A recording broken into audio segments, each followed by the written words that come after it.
Ya, assalamualaikum warahmatullahi wabarakatuh.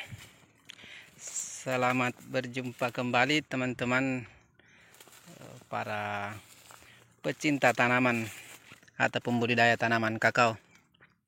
Oke, pada kesempatan ini kami akan coba sedikit memberikan ulasan mengenai beberapa pertanyaan akhir-akhir ini tentang pemupukan kakao, terutama kakao yang masih muda, bahkan usianya baru selesai tanam hingga usianya 1 tahun.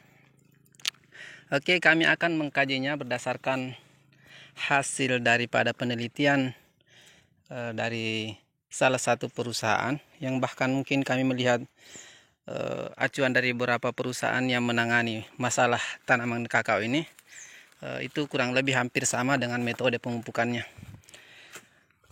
Baiklah, langsung saja kita akan bahas sedikit karena kita akan membuat beberapa bagian. Kali ini kita akan fokus memberikan informasi mengenai teknis atau cara pemupukan kakao di usia di bawah 1 tahun. Jadi baiklah, sebenarnya yang mesti kita ketahui adalah di sini tentang kebutuhan daripada tanaman itu sendiri. Dan tentunya sebenarnya harusnya kita yang lebih tahu, lebih paham mengenai tanaman kita.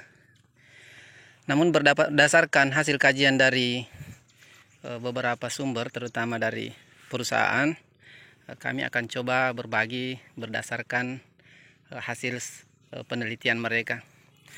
Oke, di sini kita memperlihatkan gambaran tanaman kakao. Ini usianya sudah 4 bulan setelah tanam. Ini luar biasa juga perkembangannya. Untuk pemupukan sendiri kami juga kurang paham, karena di sini juga kami mohon maaf, ini bukan lahan kami. Lahan kami di sebelah sana. Semuanya sudah produksi, jadi untuk mengambil sampel contoh kami menggunakan lahan tetangga di kebun kami. Namun mudah-mudahan ini bisa tetap memberikan gambaran tentang bagaimana sebenarnya kebutuhan tanaman itu mengenai pupuk dan metodenya. Oke. Di sini disarankan beberapa jenis pupuk. Jadi ini luar biasa, ada beberapa jenis pupuk yang direkomendasikan oleh perusahaan-perusahaan yang menangani masalah tanaman kakao. Di sini sendiri kami melihat tabelnya, nanti pun kami akan coba share di awal atau kami menggunakan nanti di depan sebagai thumbnail tentang bagaimana struktur kebutuhan tanaman itu. Jadi di sini ada beberapa pupuk kimia yang mesti kami sampaikan. Yang pertama urea. Jadi kebutuhan pupuk urea untuk satu pohon ini dalam setahun, jika usianya masih di bawah 1 tahun juga, itu hanya sekitar 50 gram teman-teman. Jadi jangan sampai berlebih, karena jangan sampai takutnya overdosis. Nah, itu 50 gram dalam range waktu selama 1 tahun. Jadi teman-teman bila hendak menggunakan 50 gram itu dengan beberapa tahap, misalnya dalam setahun menggunakannya 4 kali pemupukan, ini interval 3 bulan. Jadi 50 gram itu kita bagi 4. Jadi jatuhnya mungkin 12,5 ya. Ya, kurang lebih sekitar itu 12,5 gram per pohon. Itu untuk 1 kali pengaplikasian. Nah, itu untuk interval 4 kali dalam setahun. Jadi setiap 3 bulan kita pupuk lagi. Nah, itu untuk urea. Selanjutnya kebutuhan untuk di sini kami lihat Ponska itu adalah sebanyak 150 gram per pohonnya per tahun. Jadi seperti tadi di urea, jika kita menggunakan intervalnya tiap 3 bulan pemupukan, yakni hasilnya 4 kali dalam setahun, jadi 150 gram itu kita bagi 4 lagi. Jika kita bagi 4, jadi kurang lebih jatuhnya mungkin hampir 40 gram ya dalam 1 kali pengaplikasian. Jadi kurang lebih seperti itu teman-teman. Jadi hampir 40 gram untuk 1 pohonnya setiap 1 kali pengaplikasian. Nah, kami sarankan bila misalnya hendak menggunakan urea dan Ponska, sebaiknya intervalnya itu kita selang-seling. Jadi jatuhnya setiap 2 bulan tanaman kita itu memperoleh pupuk. Jadi misalnya bulan ini kita pakai urea, 2 bulan ke depan kita pakai Ponska, 2 bulan kemudian sudah masuk usia 4 bulan setelah pemakaian pertama urea, jadi masuk lagi. Kemudian selanjutnya seperti itu. Jadi intervalnya terkesan setiap 2 bulan tanaman kita itu mendapat asupan nutrisi. Nah, terutama ini kita kenal urea, nitrogennya tinggi, otomatis bagus untuk merancang pertumbuhan vegetatif tanaman untuk memacu pertumbuhan tanaman ini.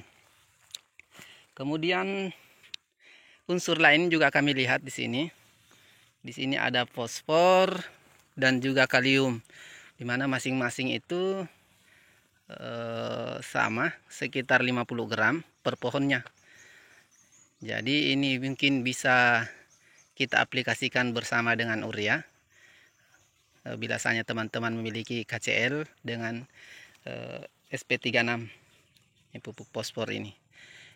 Ini juga sangat baik karena ini bisa memperbaiki proses perakaran, perbaikan daun, kemudian percabangan juga dipacu, sehingga itu bisa memacu pertumbuhan.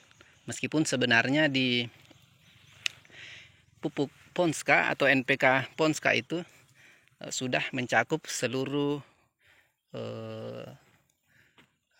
seluruh nutrisi yang dibutuhkan. Ini untuk unsur makronya sudah tercukupi, di mana ada unsur nitrogen, fosfor dan kaliumnya, ya. Jadinya NPK. Namun karena di Ponska itu masih terbatas teman-temannya, maksudnya kandungannya sudah ditentukan hanya 15% masing-masing NPK. Jadi kita hanya memasukkan dalam satu lahan itu atau satu pohon itu hanya 15%. Nah, biasanya kita menggunakan pupuk tunggal, kita tahu contoh sendiri, urea itu mengandung 46% teman-teman. Jadi luar biasa sekali bedanya ya, 46%. Berbeda lagi dengan KCl dan fosfor SP36.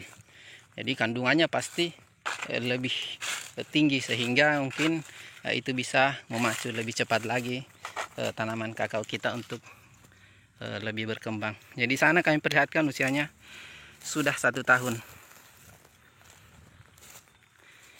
Ini sangat luar biasa sekarang pertumbuhannya. Jadi salah satu kendala dari tetangga kebun kami ini, lahannya sangat rendah. Kemudian ini proses irigasinya yang sedikit terhambat, sehingga tanahnya ini sangat lembab. Jika musim hujan ini berair. Jadi itu untuk dosis pupuk teman-teman ya. Kemudian untuk pengaplikasian mungkin teman-teman sudah ahli atau sudah paham atau bahkan sudah terbiasa untuk melakukan pemupukan. Namun tidak apa-apa, kami beri sedikit masukan lagi, mengingat-ingatkan, mungkin teman-teman lupa. Jadi sebaiknya pemupukan itu seperti apa? Apakah ditabur begitu saja? Kami sarankan itu kita tinggalkan teman-teman. Karena kenapa? Yang rugi itu adalah diri kita dan tanaman itu sendiri. Kenapa? Karena ternyata ada beberapa unsur hara itu yang jika terkena panas itu akan menguap, salah satunya nitrogen. Atau misalnya kita gunakan pupuk urea. Kan kasihan bila misalnya kita memberikan atau menaburkan pupuk di tanaman kakao kita, ya justru ternyata menguap semua, tidak terserap oleh tanaman, atau bahkan hanya diserap misalnya 25% saja, 75%-nya yang terbuang karena panas, apalagi pada saat cuaca panas. Jadi kami sarankan teman-teman ya, pada saat hendak melakukan pemupukan, kita lakukan tugal, atau paling tidak ya kita lubang sedikit seperti ini. Kita lubang di bagian utamanya di ujung kanopi daun. Jadi jangan terlalu dekat dengan batang teman-teman, usahakan di ujung kanopi daun. Itu kalau kita bisa buat tugal melingkar, atau kita lubang-lubang saja, kemudian kita isi pupuk, kemudian kita benam kembali, otomatis itu tidak akan menguap dan pasti akan diserap secara menyeluruh oleh tanaman kita ini. Jadi itu teman-teman mungkin informasi dari kami mengenai pupuk makro kimia. Untuk pupuk yang lain kami juga sarankan teman-teman gunakan pupuk daun. Ya, di interval tiap 2 minggu lah pada saat pemberian insektisida atau fungisida secara rutin, agar pertumbuhan daunnya itu bisa bagus dan maksimal, tidak bolong-bolong akibat hama. Oke teman-teman, mudah-mudahan ini bermanfaat. Terima kasih. Mudah-mudahan tanaman kakao teman-teman ini bisa tumbuh dengan baik dan cepat produksi. Oke, assalamualaikum warahmatullahi wabarakatuh.